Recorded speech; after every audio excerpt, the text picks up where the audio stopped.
High, আমি কাকন। সবাইকে আমার চ্যানেলে স্বাগতম। আজ আমি রান্না করছি চুনো মাছের চচ্চড়ি। সবার প্রথমে নুন হলুদ মাখিয়ে মাছগুলোকে রাখলাম। এবার সরু সরু করে কাটা আলু, পেঁয়াজ সেগুলি একটা বাটির মধ্যে নিলাম।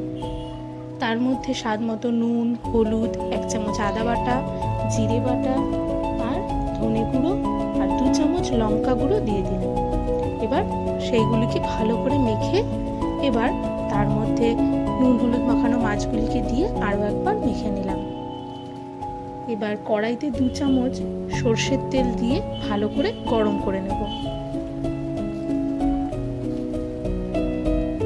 এবার এই সর্ষের তেলের ওপরে মাছগুলোকে দিয়ে তার ওপর থেকে আবার কিছুটা সর্ষের তেল ছড়িয়ে দিয়ে 10 থেকে 15 মিনিট ঢাকা দিয়ে রান্না করে নেব।